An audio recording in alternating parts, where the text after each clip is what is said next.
All right, now we're going to talk about bidding and budgets. So in AdWords, there's bidding information in a lot of different places. You have to worry about transitioning, which is kind of tricky.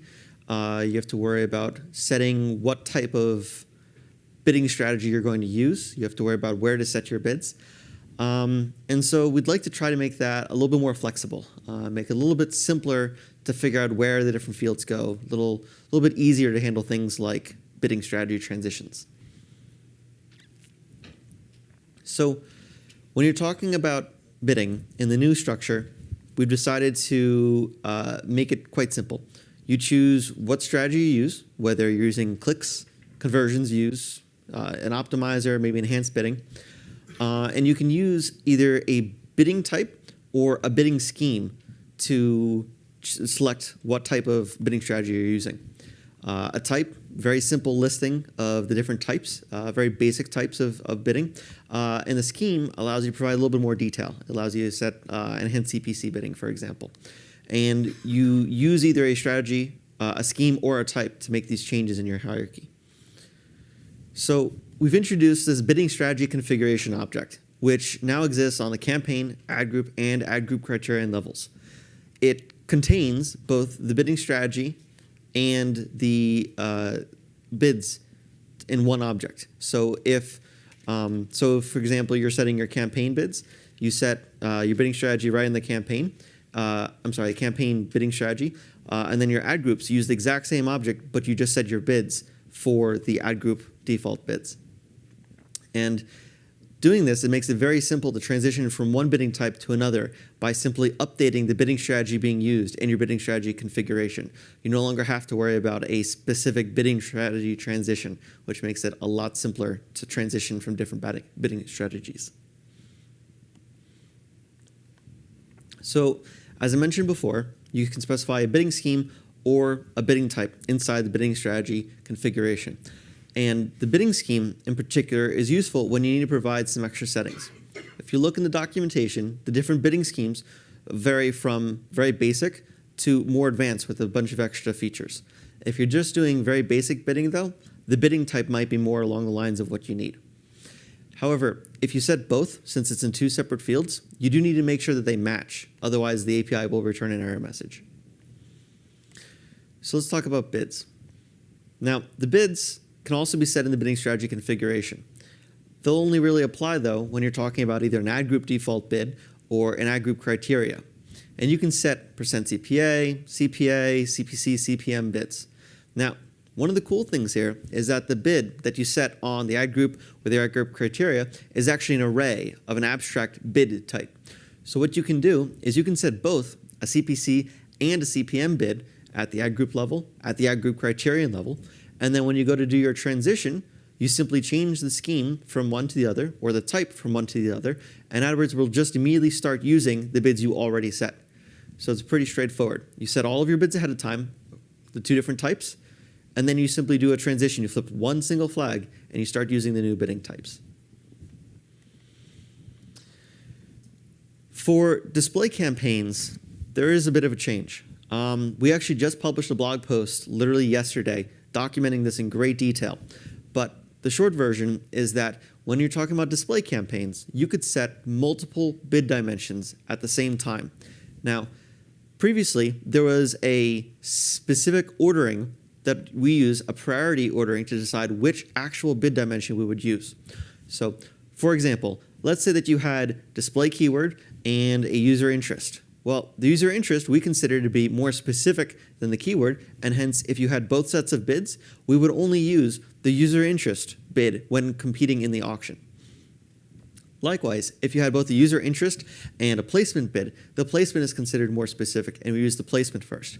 If you check our blog, the blog post has in great detail how the old system works, and also talk about a little bit more of what I'm getting at here in great detail. So the problem with this is that you don't have very much control. The only control you have is to add or remove different bid dimensions to control which bids are being used. So in 2013-02, we're adding a new field, content bid criterion type group, which is a mouthful. But the idea is that you're saying that the bid for content criterias is going to be using this type group. And we grouped them up just as we have them right here. Keyword, user interest and list are together, vertical, gender, age range, placement. Now, if you'd like to choose which dimension is going to be used for bidding, you simply set the field with the correct enum matching the strategy you've chosen. And those will be the bids that will be used for display campaigns. Shared budgets. This was mentioned a little bit in the earlier talk, but we're going to go a little bit more detail here.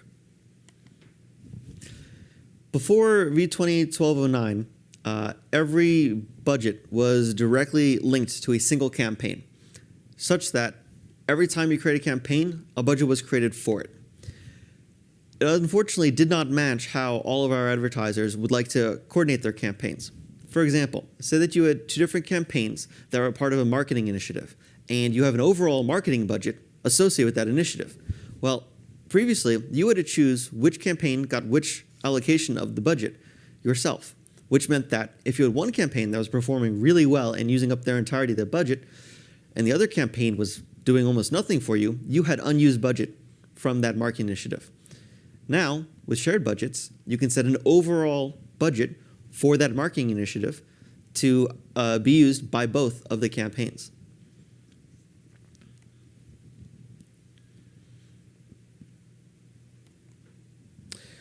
So, again, we're changing this paradigm so that now we have explicit budgets that are created individually and separately from campaigns to associate with these campaigns.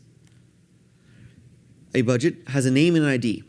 Budgets that are created implicitly in the past, older budgets, will have the name that directly matches that of the campaign to ensure that they're unique.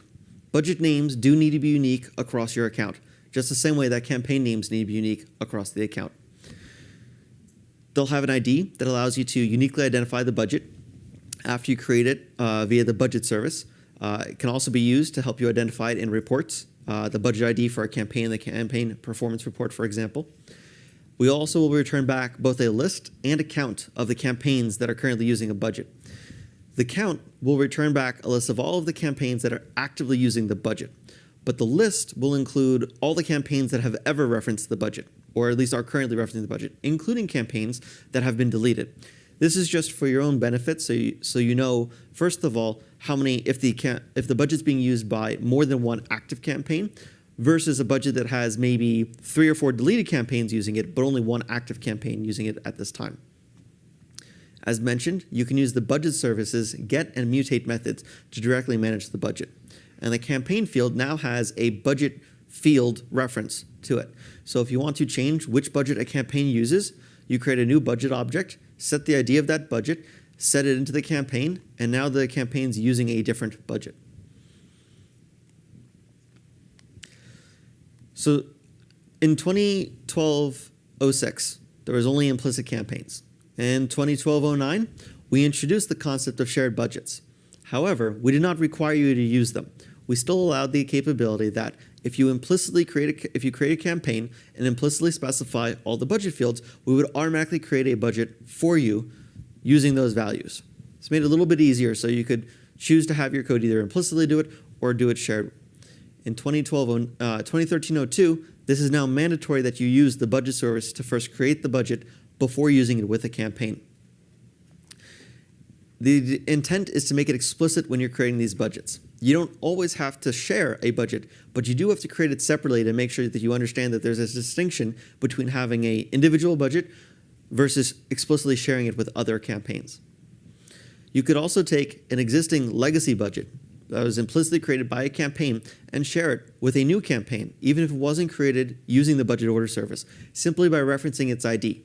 And you can select the budget ID and budget name in the selectors from a campaign to choose the current name and ID of a budget being used by an existing campaign or a campaign created before these changes took effect. So to summarize, with our enhanced campaigns, we're trying to give you enhanced bidding and to give you a little bit more power and a little bit more flexibility to make it a little bit easier for not only our developers to transition between budgets, but also for us in the future if we need to add or manipulate the way that bidding works. It's all contained in the same object.